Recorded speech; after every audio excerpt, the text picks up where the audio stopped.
Assalamualaikum warahmatullahi wabarakatuh. Waalaikumsalam warahmatullahi wabarakatuh. Gimana kabarnya anak-anak ini? Baik, Bu. Alhamdulillah, semoga tetap sehat ya. Soalnya akhir-akhir ini keadaannya lagi kurang baik. Oke, sebelum pelajaran dimulai, mungkin ketua kelas bisa meminta doa terlebih dahulu. Oke, sebelum kita pelajaran pagi hari ini, mari kita berdoa untuk amal dan kerjaan masing-masing. Berdoa dimulai. Doa selesai. Oke, selanjutnya ada yang tahu nggak hari ini kita belajar tentang apa? Pemapasan sendiri. Terima kasih dari sini. Sebelumnya ada yang pernah lihat mesin jahit belum? Spring, Yang dilihat mesin jahit yang kayak apa? X-Fit, portable. Di tujuan pembelajaran kali ini kita belajar tentang memahami sikap dan kerja dalam menjahit. Terus habis itu kita mempelajari tentang bagaimana cara mengoperasikan mesin jahit dan dengan dan tatap muka. Sebelumnya Ibu akan jelaskan tentang pengertian mesin jahit. Mesin jahit itu merupakan suatu perangkat atau alat yang digunakan untuk menggabungkan dua bagian yang lain atau lebih atau lebih lain. Mesin jahit sendiri itu ada empat: mesin jahit manual, mesin jahit high-speed, mesin jahit portable, dan komputerisasi. Yang pertama adalah mesin jahit manual, yaitu merupakan mesin jahit yang digerakkan melalui tenaga tangan atau kaki. Biasanya digunakan dengan perempuan rumah tangga dengan skala kecil. Ada yang pernah lihat yang mesin jahit kayak ini? Mungkin di rumahnya duknya atau di rumah budenya yang lebih tua daripada kalian. Ya. Yang kedua adalah mesin jahit high-speed, merupakan mesin jahit yang memiliki kecepatan tinggi. Biasanya digunakan dalam industri garment atau dalam jumlah skala besar. Yang ketiga merupakan mesin jahit portable. Mesin jahit portable merupakan mesin jahit yang digunakan jadi gerakan menggunakan rel atau dinamo, yang dimana merupakan digunakan untuk rumah tangga skala kecil. Biasanya mesin jahit portable ini bisa digunakan di mana-mana dan lebih efisien. Terus yang keempat ada mesin jahit komputerisasi, di mana ini merupakan mesin jahit dengan teknologi tinggi atau menggunakan tenaga komputer. Biasanya itu digunakan untuk pengaturan bordir, terus habis itu menggunakan stiker-stiker bervariasi dan lain sebagainya. Oke, di sini akan menjelaskan perbedaan pertama ini. Perbedaan yang paling mencolok dalam mesin jahit high-speed dan manual, di mana mesin jahit manual digerakkan dengan tenaga manusia umumnya, lalu mesin jahit high-speed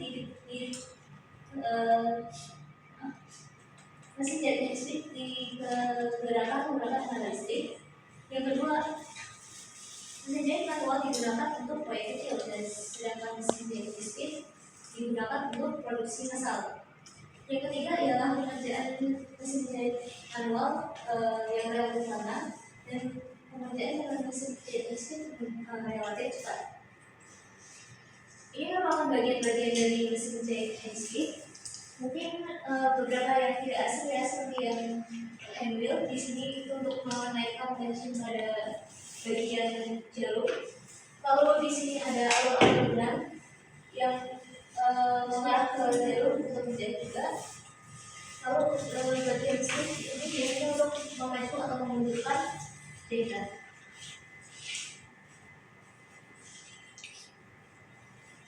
Ini Ibu akan menjelaskan tentang bagian-bagian utama dalam mesin jahit high-speed.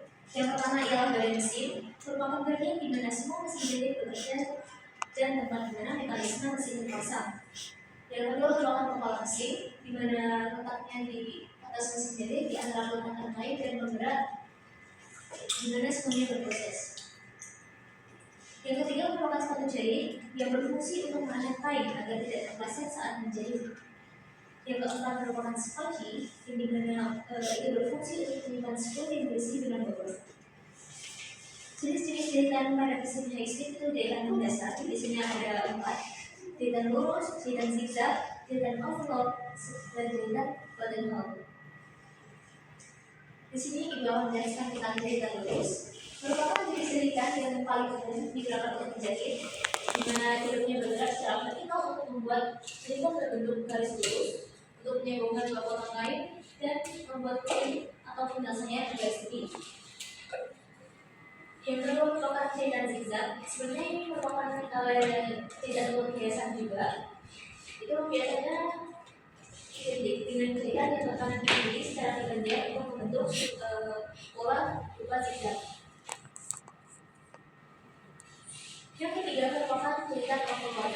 Overlock biasanya merupakan jahitan yang biasa disebut dengan jahitan progres. Jahitan ini sering digunakan untuk kebutuhan yang mudah terurai seperti kaos, pakaian olahraga, rajutan, dan lain sebagainya. Jahitan ini juga digunakan untuk menghasilkan kain yang rapi dan mencetak kain yang terurai. Yang keempat adalah button hole atau biasa disebut dengan jahitan lubang kancing. Biasanya jahitan ini berfungsi untuk membuat lubang kancing pada busana dengan menggunakan mesin khusus, menggunakan fitur sepatu lubang kancing juga. Oke, dalam praktikal ini mungkin akan dijelaskan secara teori dulu, nanti akan dikerjakan untuk penjelasan di depan. Kalian akan membuat jahitan lurus, zigzag, lengkung, jahitan persegi, dan spiral. Akan dilanjutkan. Ini adalah kesalahan umum yang dapat terjadi ketika kita menggunakan mesin jahit dan cara memperbaikinya. Pertama merupakan jahitan yang tidak rata. Biasanya itu ada kesalahan pada bagian tegangan benang, pada sekitar dan kondisi jarum. Nah, dari situ kita harus memeriksa yang berkaitan dengan tegangan, ajak sekitar dan kondisi jarum tersebut. Yang kedua merupakan benang patah. Cara mengatasi benang yang patah yaitu menggunakan jarum yang sesuai dengan jenis kain, menggunakan jarum yang sesuai dengan menggunakan pemaksaan mesin pada bahan yang terlalu berat. Yang ketiga adalah benang kusut, di mana kita harus menutup ulang benang dan pastikan tidak ada yang tersangkut. Kemudian kita menjelaskan tentang pengoperasian mesin jahit listrik. Pada pengoperasian mesin jahit listrik kita harus melakukan persiapan awal seperti persiapan pakaian kerja, SOP 3 dan SOP. Karena kalau misal kerja kita nggak memakai SOP yang tepat, takutnya akan terjadi kecelakaan ketika pengoperasian mesin jahit. Yang kedua yaitu memasang benang baseball, di mana kita harus menarik ujung benang dari tiang pemangga untuk memasukkan ke pengarah benang lalu jadi finish, lalu memasukkan lubang jarum dan ke benjolan. Yang ketiga ialah pengaturan mesin. Sebelum kita melakukan setelahnya menggunakan mesin jahit, kita harus mengatur mesin seperti mengatur tegangan, panjang ikan, dan posisi jarum yang benar. Keempat ialah menyalakan mesin, di mana itu tombol on dan off terdapat di bawah mesin biasanya dalam mesin jahit listrik. Lalu kita memulai jahitan dengan menggunakan fitur page stitch atau jahitan mundur pada awal menjahit. Yang kelima adalah teknik menjahit. Tentunya semisal kita menggunakan teknik menjahit harus menggunakan teknik yang benar, harus menggunakan teknik page stitch atau jahitan mundur pada awal dan akhir menjahit agar jahitan kita tidak lemas. Lalu kemudian kita harus menghentikan mesin ketika kita sudah menyelesaikan menjahit, seperti mematikan tombol off, kemudian mengangkat sepatu jahit agar tidak terjadi kerusakan. Selanjutnya yang terakhir adalah perawatan setelah menjahit. Kalau setelah menjahit, tentunya kita akan terdapat benar-benar yang berserakat atau benar-benar potongan kain yang berserakat. Nah, dari situ kita harus melakukan perawatan seperti membersihkan potongan kain dan benar-benar yang seperti yang kita gunakan di saat proses menjahit. Mungkin ini akan lakukan tentang cara pemasangan benang melalui. Di sini ada 2 tempat benang dan yang sebelah kanan ini buat isi sempul, kita masukkan ke lubang yang ini, kita tarik ke bawah dan kita masukkan lagi ke lubang yang satu ini. Dan kita simpan sempulnya di sini, kemudian ditekan ke dalam seperti ini. Di sini aku udah siapkan satu benang lagi, kita masukkan dari arah belakang ke depan. Kita tarik dan kita masukkan dari arah atas ke bawah seperti ini. kita masukkan lagi ke lubang yang satu. Di sini aku pakai alatnya karena susah kalau pakai tangan.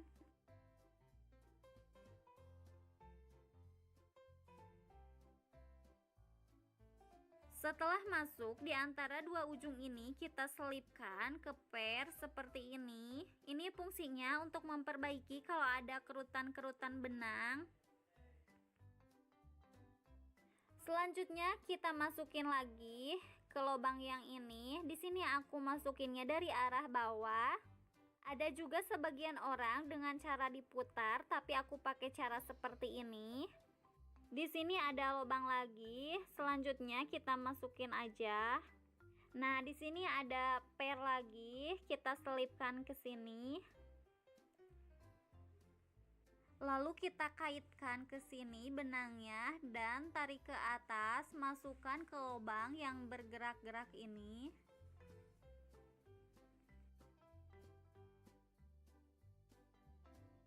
Kita tarik lagi ke bawah. Di sini ada lubang lagi, kita kaitkan lagi ke sini.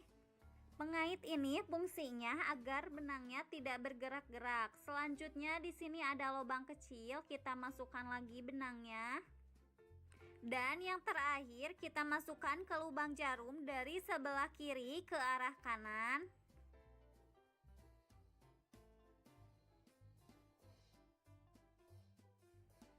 Nah, sekarang aku ulang lagi. Dari benang masukkan ke lubang yang satu ini, dan yang satu lagi buat sempul. Kalau yang ini buat jahitan. Kemudian ditarik dan masukkan ke lubang dari arah atas ke bawah. Lalu kita masukkan lagi benangnya keluar dari titik dua ujung ini.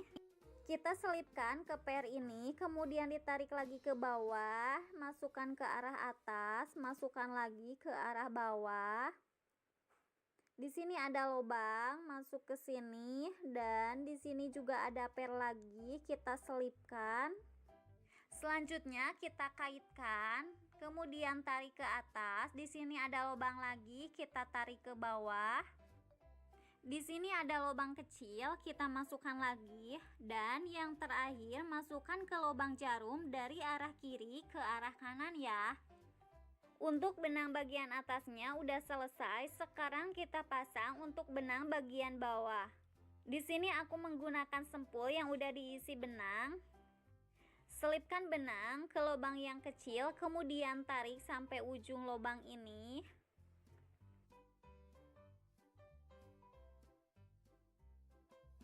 Sekarang kita buka dulu biar kelihatan. Dan jangan lupa yang ada cekungannya madep ke atas ya. Cara memasukkan skocinya, kita buka seperti ini dan kita masukkan dari arah bawah. Masangnya harus pas sampai ada bunyi klik gitu biar gak jatuh dan benangnya juga gak kusut. Nah, kita buka lagi seperti ini. Kita masukkan lagi sampai ada bunyi klik gitu. Nah, kita tutup lagi. Lalu kita pancing benang bagian bawahnya ke atas dengan cara menjalankan rodanya. Itu benang dari bawahnya kita tarik ke atas. Nah, sekarang mesinnya udah siap untuk menjahit ya. Demikian video kali ini, semoga bermanfaat. Kalau kalian suka sama videonya, jangan lupa like dan subscribe. Terima kasih sudah menonton dan sampai jumpa di video selanjutnya. Ya,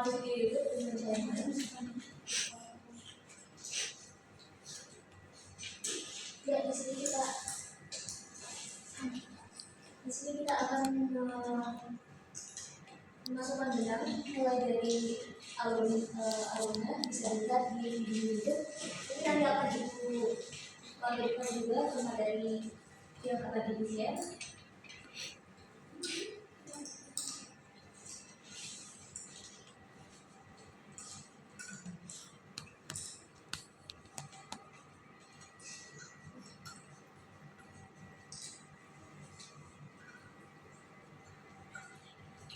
Nah, itu tadi sedikit materinya. Ada yang bisa merefleksikan apa yang ibu sampaikan tadi? Oke, Mbak Desi silakan. Kesimpulan dari pembelajaran kali ini yaitu mesin manual high speed portable dan kompensasi memiliki berbagai fungsi yang berbeda sesuai dengan kebutuhannya, mulai dari proyek kecil hingga produksi massal dan pekerjaan rumit seperti bordir, badan mesin, kepala mesin, sepatu jahit, dan bolsi adalah komponen penting untuk mendukung operasional mesin. Oke, terima kasih Mbak Desi. Di episode ini Mbak Desi.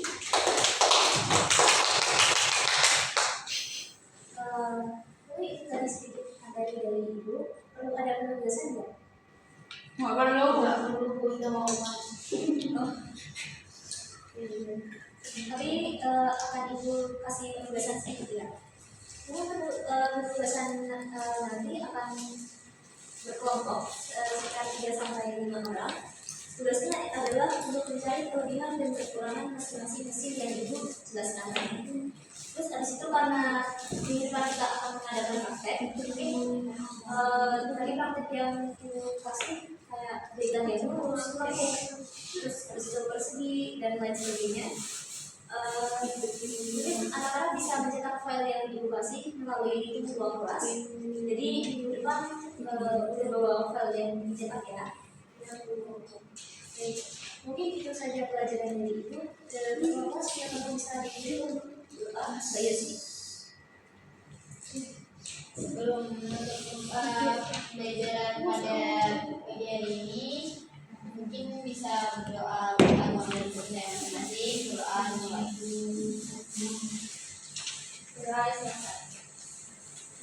Terima kasih semuanya atas perhatiannya. Kalau ada salah Ibu mohon maaf. Hati-hati di jalan semuanya. Wassalamualaikum warahmatullahi wabarakatuh. Waalaikumsalam.